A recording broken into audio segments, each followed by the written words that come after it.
All right. Next up, Lions Bills. Bills currently by Finally, the 2. matchup we don't want to talk about, right? What's up? Finally, the matchup we want to talk about. Yeah. So Bills by 2, over under 39.5. Injury-wise, Ziggy Ansah, I think, is done for the Lions. LaShawn McCoy, hamstring. We're not sure if he's going to play. Josh Allen's been running like a lunatic.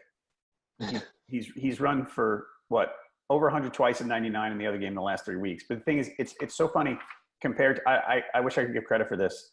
I think it was one of the Pro Football Focus guys put up a stat about him versus Lamar Jackson, talk about these running quarterbacks. But Lamar Jackson's rushing yards were mostly on design runs, whereas Josh Allen's were mostly on scrambles. And I saw this in the preseason. I watched – they played the Panthers in the preseason. I've talked about this before. Basically, at the first sign of trouble, he tucked and ran. You know, it was like he's the perfect fantasy football quarterback because he runs. But real life, he's helped the Bills in some ways. He can't throw worth a lick. He's got a strong arm, but he doesn't know where. I mean, he's the Nuke LaLoosh of football right now.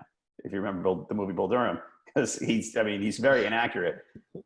I don't know. I still think their defense is good. I know they were disappointing against the Jets last week. And I know the Lions last week. Do you remember how incredulous I was that the Lions were favored on the road against the Cardinals? Like I couldn't believe it. And it turns out they won.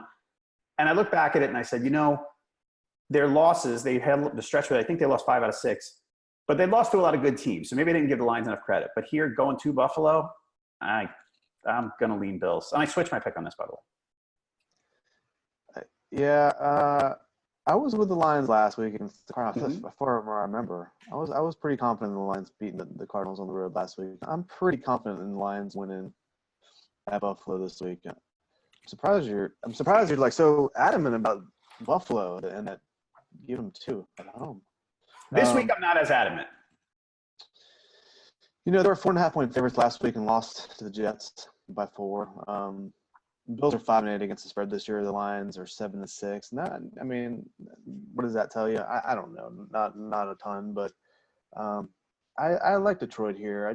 I think they're just a better team when it comes down to it. And, are we okay with? Is Matthew Stafford okay? I got to look that up. I think so. What delays on him? Dude, was he injured? Did he not practice on Wednesday or Thursday? Let me see here. Hold on. There was some kind of he had media availability yesterday, and then they postponed it. Okay. He was limited. He's got a back issue. Yeah. So that's something to watch for. That's something to watch for. If Matthew Stafford isn't playing, it's a different story. Right. He's been limited for 5 straight practices, so obviously he's limited last week. Didn't really matter. But according to the Detroit Free Press, he spent so much time in the training room getting treatment on Thursday that he had to delay his weekly news conference. Right. So that's certainly something to look at for the next couple of days as we go into Sunday. As of now, assuming he's starting, I like the Lions, and I feel pretty confident in that. All right. I like the Bills, and I don't feel that confident. So right now, the experts 55% Bills, fans 60% Bills. So it's close. It's 55-60. That's not a big spread.